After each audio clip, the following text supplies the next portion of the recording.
Hello everyone. कैसे हैं सब लोग। आज हम लोग वीडियो बना रहे हैं एक अलग टॉपिक पे। रिसेंटली आप लोगों ने सुना होगा, एक केस हुआ था रणबीर इलाहाबादिया समय रैना तो आता था इंडियाज गॉट लेटेंट। उस पे कुछ रिमार्क वगैरह ऐसा इन लोगों ने किया तो उसके ऊपर जो है सो केस आया था। तो ये वीडियो मैं बेसिकली बना रहा हूँ कि आपको मैं समझा सकूँ कि जो रिसेंट केस इन लोगों ने फाइल किया था सुप्रीम कोर्ट में, उसमें क्या हुआ और सोसाइटी एट लार्ज कहाँ पे जा रही है इस तरह के इवेंट से। हम लोग थोड़ा इस बात पे भी डिस्कशन करेंगे। तो चलिए शुरू करते हैं। तो सबसे पहले आपको बैकग्राउंड पता ही है क्या हुआ था। इन लोगों का एक शो है इंडियाज गॉट लेटेंट, ठीक है। और इंडियाज गॉट लेटेंट शो में क्या होता है कि रणवीर इलाहाबादिया, समय रैना और एक दो लोग और होते हैं गेस्ट में। और रणवीर इलाहाबादिया ने एक डेरोगेटरी कमेंट किया पेरेंट्स और बच्चों के रिश्ते और मतलब बीच का ऐसा ही कुछ एक कमेंट किया जो आप लोग, मुझे पता है आप लोग सब लोगों ने देख लिया होगा अभी तक सोशल मीडिया पे। तो अब इस कारण जो है सो अलग-अलग स्टेट्स में इनके खिलाफ एफआईआर दायर कर दी गई। ठीक है? तो इससे बचने के लिए वो गए थे, कहाँ पे गए थे? सुप्रीम कोर्ट गए थे। अब सुप्रीम कोर्ट में क्या हुआ? सुप्रीम कोर्ट में सुप्रीम कोर्ट ने कहा कि भाई आपका जो रिमार्क है वो ऑब्सीन है, बट उन्होंने इंटरिम प्रोटेक्शन दे दिया कि भाई जो भी है इन्वेस्टिगेशन तो अब आगे होगी, बट पहले मैं आपको इंटरिम प्रोटेक्शन देता हूँ। तो मैं बताता हूँ कि क्या प्रोटेक्शन मिला, क्या कंडीशंस लगाए गए उन पे और क्या बोला। तो सबसे पहले आप देखो सुप्रीम कोर्ट ने इनके स्टेटमेंट को बोला डिस्गस्टिंग, फिल्दी एंड इंसल्टिंग, ठीक है। इन्होंने सबसे पहले ये बोला, इन्होंने बोला कि भाई आपका जो कमेंट है वो निहायत ही घटिया और इंसल्टिंग है। और अब देखिए एफआईआर कहाँ-कहाँ हुई थी, तो एफआईआर सबसे पहले एक हो गई महाराष्ट्र में इनके खिलाफ एफआईआर हो गया, असम में हो गया, जयपुर में हो गया। एफआईआर और इन सब चीज़ों के बाद जो है सो इलाहाबादिया जो हैं बियर बाइसेप्स के नाम से जो फ़ेमस हैं, उन्होंने पब्लिक अपॉलॉजी भी दी और उसके बाद जो है सो सबसे सॉरी भी बोला कि भाई मैंने एक लाइन क्रॉस किया है। और इन सब चीज़ों के बाद भी जो है इनके ऊपर एफआईआर के ऊपर एफआईआर हुआ अलग-अलग स्टेट्स में। और समय रैना जिनका जो ये शो था इंडियाज़ गॉट टैलेंट, उन्होंने अपने सारे वीडियोज़ को डिलीट कर दिया। आपको मैंने बता ही दिया कि उन्होंने बोला कि डिस्गस्टिंग, फिल्दी, इंसल्टिंग है।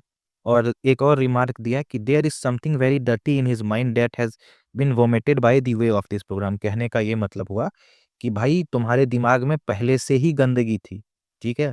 जो इस प्रोग्राम के द्वारा जो है सो बाहर आ गई।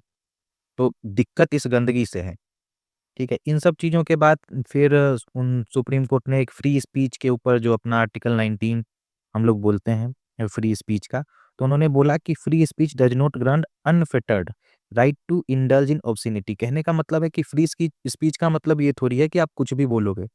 कहीं तो एक लाइन ड्रॉ करनी पड़ेगी ना फ्री स्पीच में।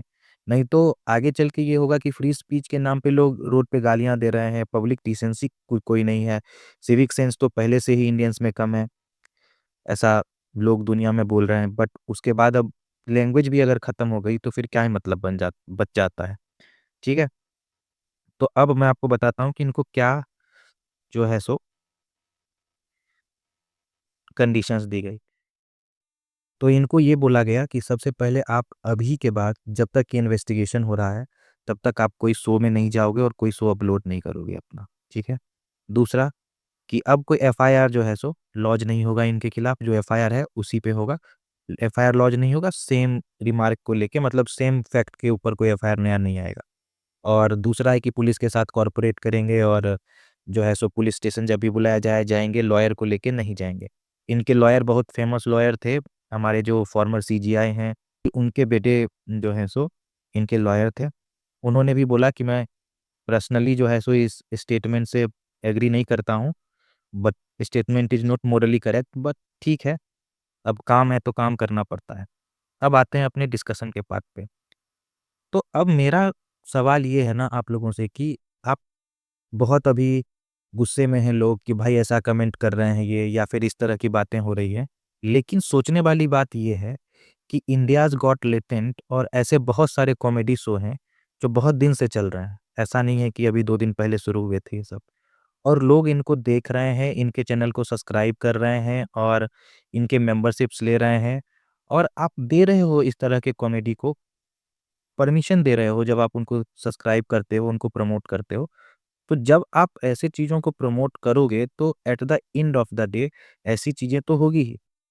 तो सवाल ये है कि अगर इन ये सारी चीज़ें फ़ेमस हो रही हैं इंडिया में, तो सोसाइटी एट लार्ज हम लोग कहाँ जा रहे हैं? ठीक है, अगर हम इस चीज़ को पसंद करेंगे तो हम एज़ अ एडल्ट, अगर हम इन चीज़ों को पसंद करते हैं, तो एज़ अ पेरेंट्स हम अपने बच्चों को नहीं बोल सकते हैं कि तुम इन चीज़ों को पसंद मत करो। तो दिक्कत सोसाइटी एट लार्ज का है। और आप लोग सब लोग सोचिए कि ऐसे सोच क्यों बन रहा है? हम डिमांड कर रहे हैं तो ये सोच बन रहा है। हम डिमांड करना बंद कर देंगे तो ये सोच बनना बंद हो जाएँगे। तो सिर्फ़ एक ब्लेम किसी के ऊपर, एक आदमी के ऊपर दे देने से नहीं होता है। ऐसे सौ दर्जनों लोग होंगे, मैं कहूँगा सैकड़ों लोग होंगे, जो यूट्यूब पे इस तरह का कंटेंट कर रहे होंगे, या टिकटॉक पे कर रहे होंगे, या फिर इंस्टाग्राम पे कर रहे होंगे, और उससे उनको अच्छा पैसा मिलता है और वो मौज की ज़िंदगी जी रहे हैं। ठीक है?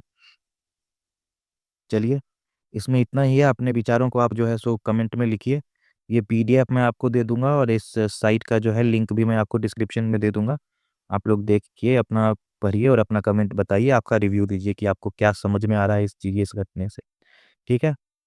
चलिए, thank you. Thank you everyone for joining the class, and please like, share, subscribe my channel. आप लोग सब्सक्राइब नहीं करोगे तो फिर आप लोग को वीडियो नहीं मिलेगा, और आप लाइक करोगे तो मुझे मोटिवेशन मिलेगा। Thank you for joining once again. Tata, bye bye, take care.